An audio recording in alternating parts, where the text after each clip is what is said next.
Hello, everyone. Hola, mundo. Welcome to Voces Poderosas 2025, where Latino brilliance takes center stage. Again, I'm Jackie Bouvier, honored to continue this powerful movement, celebrating the nation's most influential voices shaping our culture, business, and future.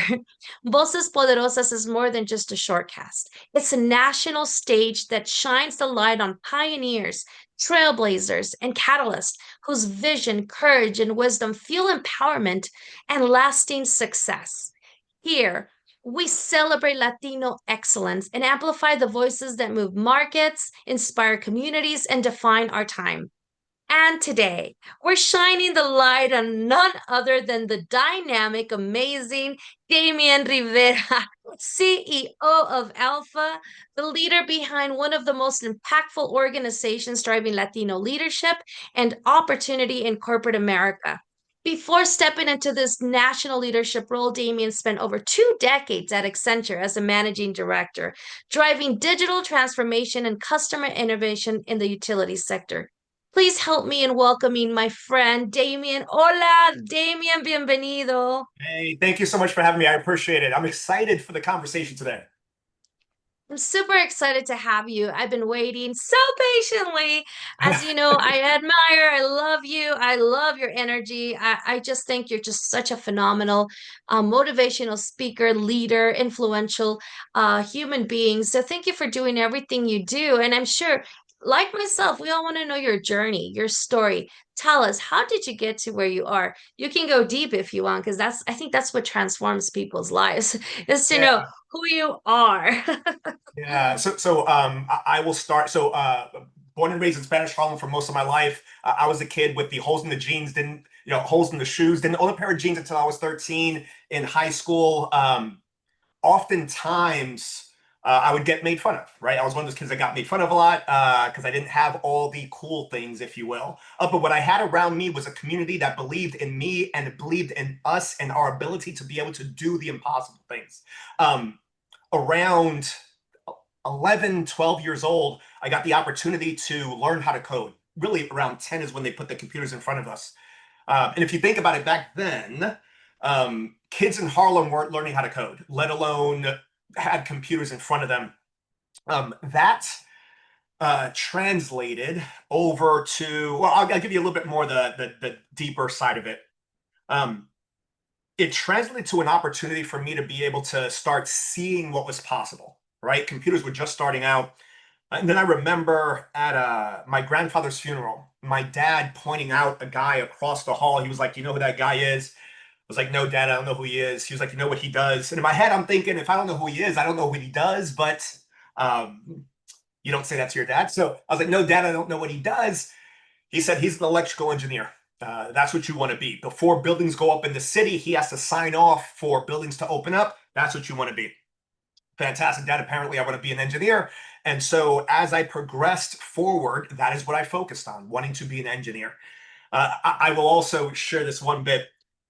Probably 35 years later, I am at another funeral. And oftentimes that's the way it happens, right? Weddings and funerals. And my dad points out the guy's brother. He was like, "Hey, remember that guy you tell the story about? That's his brother over there." I'm like, I got to go tell him how his brother changed my life. So I go over there, and I'm like, "Hey," I tell him the story. And he goes and says, he was like, "Yeah, my brother was not an electrical engineer. He's an electrician. He's an electrician and a damn good electrician, but he's not an electrical engineer." I was like, "Well, tell your brother he impacted me in this way anyway." What I realized in this moment is what my dad did for me. He set the bar high, right? He set the bar as an engineer. He set the bar in college. He knew that if he set that as the bar for me, that is where I would want to be. And that's how I would progress in my life. And so went to college, went to Rutgers, studied chemical engineering, biochemical engineering. Uh, and when I graduated college, everybody was getting these cool presents. I shouldn't say everybody, a lot of people getting the cars and things like that.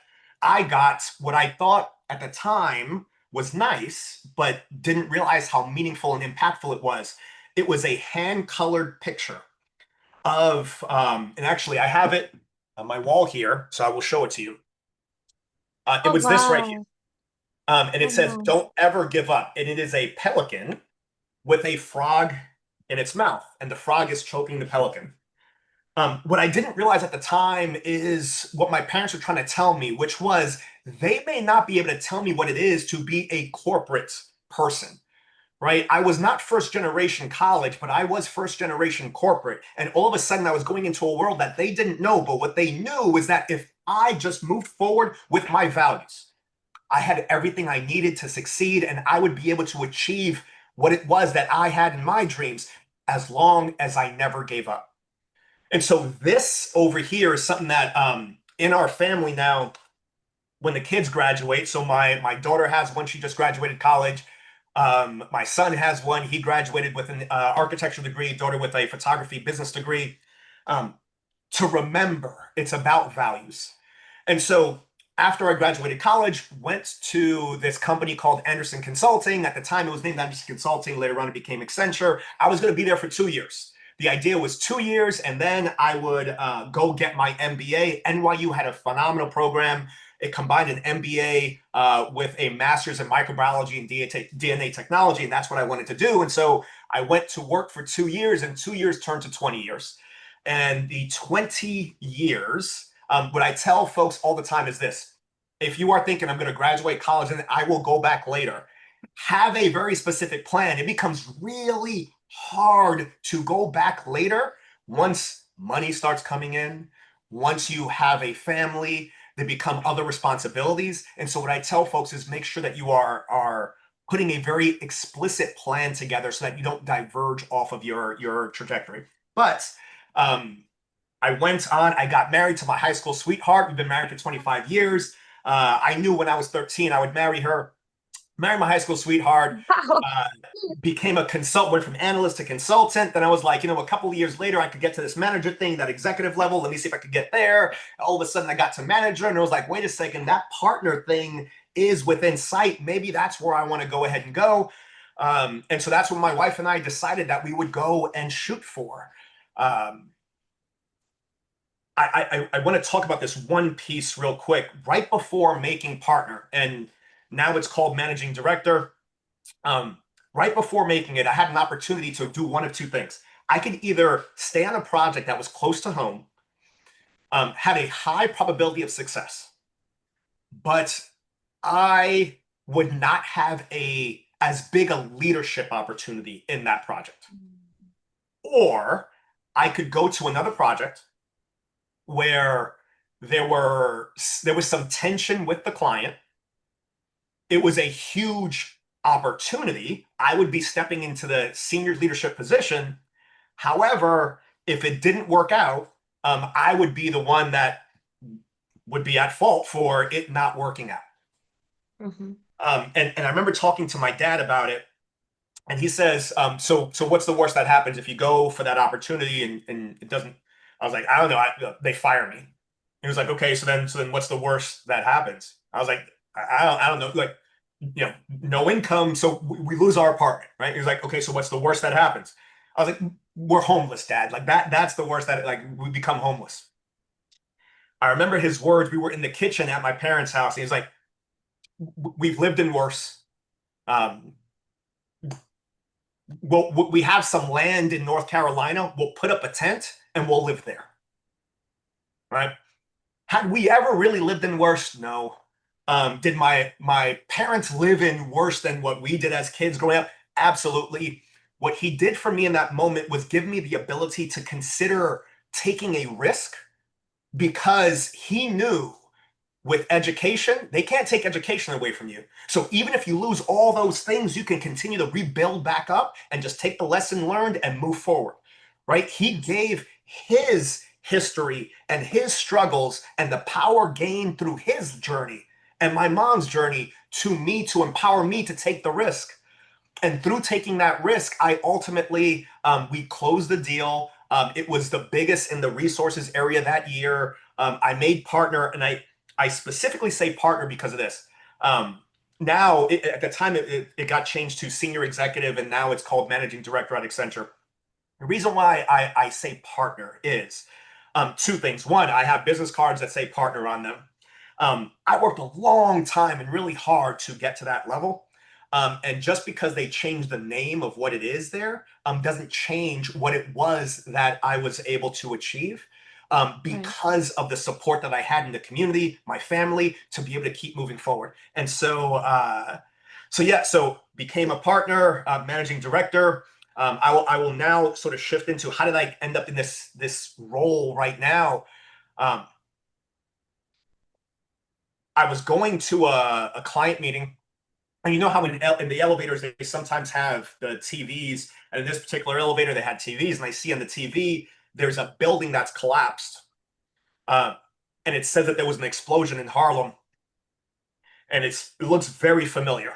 And so it actually said in New York, not in Harlem yet. And so I'm doing a search on my phone for it. My phone's cycling. I go into my meeting, think nothing of it. I come out of the meeting. I see it says that it's in Harlem. I call up my mom, and before I could get the words out, she tells me it's the church. So the church that my Mm. parents got married in, the church that I went to every Sunday growing up, had a explosion. One of my family members who normally would have been at work, she lived on the floors above the church in New York. For some people that don't know, the church, some of the churches, the first couple of floors of the church above that are apartments, and she lived in one of those apartments, and that was her day off, and so she did not go into work, and she passed away. Another one of my aunts, one of my titis, who normally was at church every day, first thing in the morning, last thing at night, that day decided to go see her mom, my grandma, before going to church, and she lived. And it started me on this journey of why am I here?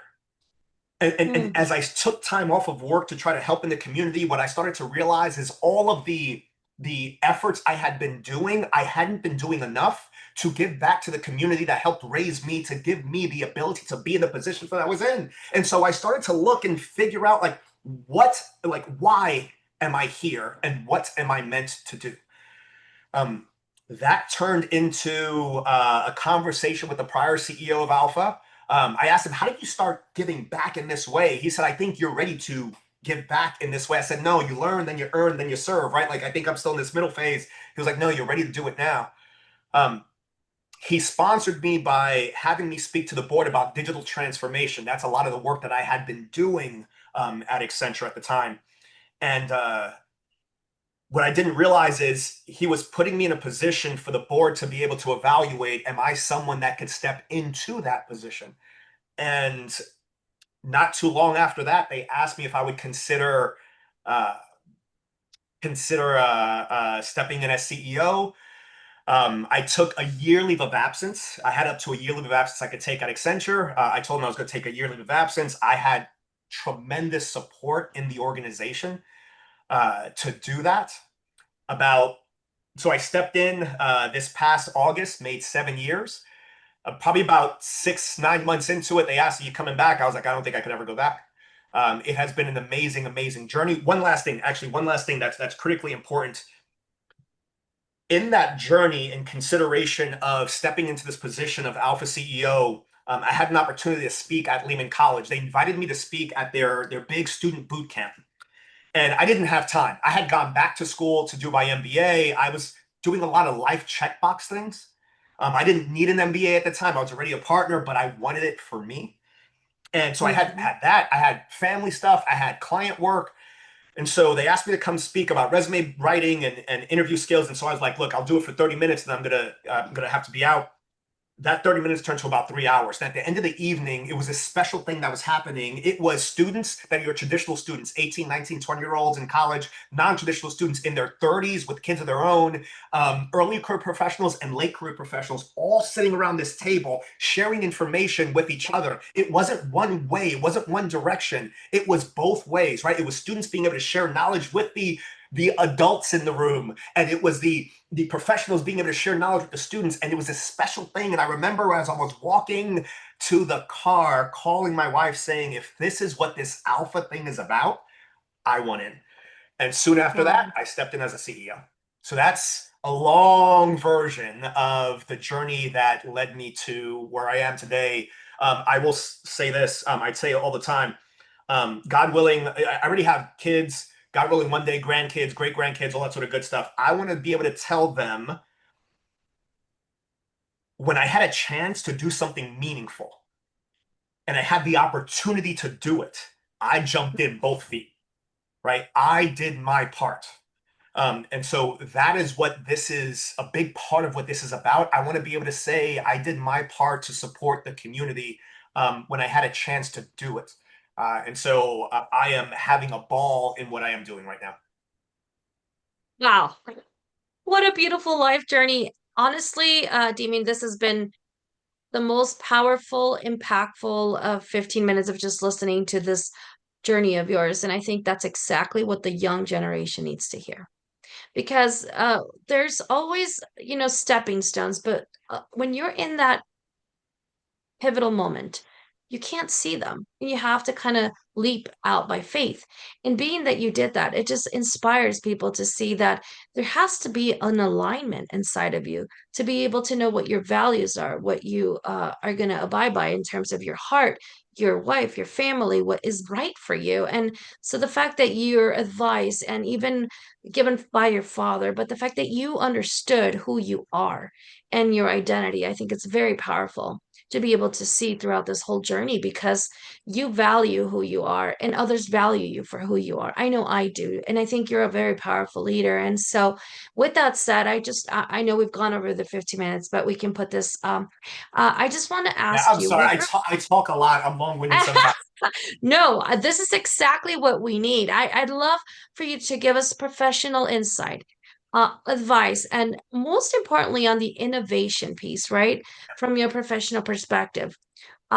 There's, like you mentioned, digital AI, all of these changes Yeah. that are happening in our country, not only culturally, in lieu of Hispanic Heritage Month, but most importantly, in the digital era. And so, what advice do you give that young generation? Yeah. What do you want to say to them? One of the most important things is stepping into traffic metaphorically, not literally, right? Like step out there into areas that are a little bit more uncomfortable. Here's what I mean by that. You have opportunity networks and execution networks.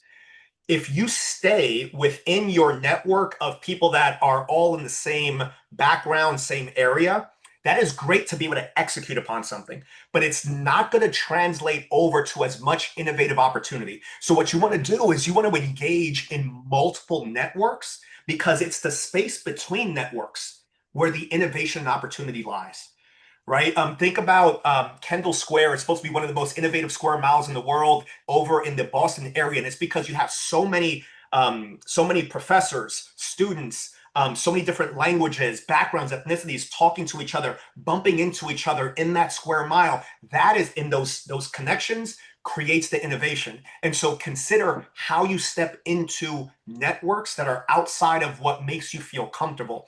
Doing that will translate to the innovative opportunity.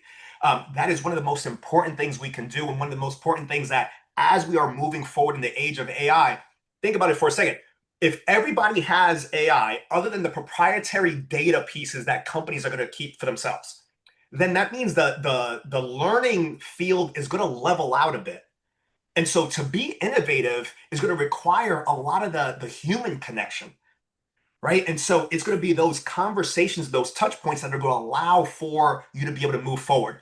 People ask me, so I am a member of Bospanica, obviously a lifetime member of Alpha. I'm a member of SHIP, NABA, right? Like you name the organization that I see connection with, I'm part of those groups because it is in the connections and across those networks that I learn new things and also am able to give into that network too. And that sparks new innovation, new ideas. That's powerful, and that's very, very, very good advice. And, I think networking is the best way, even digitally. If you look at it from a digital perspective, it's all about a network, right? And then you translate that out into the human race. I think that's the powerful thing about this opportunity. You were going to say, I guess, give us some closing yeah, wisdom. no, I mean, I was just now I'm drawing a blank where I was going, but the right now it has never been. I will say the bar, the hurdle required to move things forward has never been lower. Um, if we leverage the networks that we have to be able to move forward, right? And so my example of that would be if you're a student out there listening to this and you have ideas, um, leverage networks like Prospanica, Alpha, Nesby, Nashimba, like you name it. I know Nashimba's basically the same thing, but you get where I'm going. The students have access to professionals in a very significant way. Those conversations can translate over to the innovations that are required to help make sure that the Latino community is not sitting over there when decisions are being made at a table over here. It makes sure that we are in the middle of it. Here's the other piece that I think is important. Oftentimes, when I talk about the Latino community, we are diversity within diversity. I say this all the time. When people ask me, is Alpha only for Latinos? I'm like, for me to say that would mean I'm asking a lot of my own family to leave themselves outside the door. My brother's kid, my brother's wife is white, so his kids are half white, half Latino. So you want me to tell them leave half yourself outside? No. My cousin's husband's black, so her kids are Afro Latino. My another cousin, his wife is Asian, so their kids are Asian Latino. My point is, we are everything, and with that comes a huge opportunity for us to be able to show what unity can look like across the country when we work together. And to me, that is one of the most amazing, beautiful things that I've seen across Hispanic Heritage Month this year, is seeing a lot more of the collaboration and the connection across the community supporting each other. And it's been a special, special thing. So make sure that we're taking advantage of what we do naturally, which is create inclusive environments that allow for us to move things forward. I love it. I love it. I think that's powerful. I'm putting a board together for my kids where it's magnets and they can put their Salvadoreño flag and they can put their American flag and their Belgian flag and Yes, yeah, exactly, exactly. my gringos salvadoreños. Yeah, I love that. So That's I what love it's that you like. share. It's awesome. I love it. Yeah. I love that you share that because you can't leave half of yourself outside. So that's Nope. powerful. Thank you. Yep. You got to be Oh, authentic. Yeah. yes, yes. It's been absolutely an honor. Damien, I don't want to stop. This is amazing, but I know we need to do it again. So we need to like let's do it again for some more conversation. You let me know when. This was awesome. I love I this. love it. I love it. Yeah, I And I feel appreciate like you and what you're doing. thank you. And I feel like you opened up in a way, and I hear you speak a lot, and as you know, in a lot of conferences and places, and I feel like what you've shared with us today is different. It's more home, and it's something that I feel that is needed, and even from professionals such as yourself. So I appreciate that. Thank you for being genuine, and thank Absolutely. you so much for sharing your journey, your wisdom, for sharing, and having a fearless commitment to what you do. And to serving the community. I have the biggest heart for community. I've been serving the community of Denver since 1997. I just love community. So I appreciate you very much. And you have made an Thank extraordinary you, impact Jackie. in my life and a lot of people in the nation. So thank you. And thank you for reminding us what true leadership looks like. I Thank you appreciate so you, much. Damon. Thank you. I appreciate it. Thank you.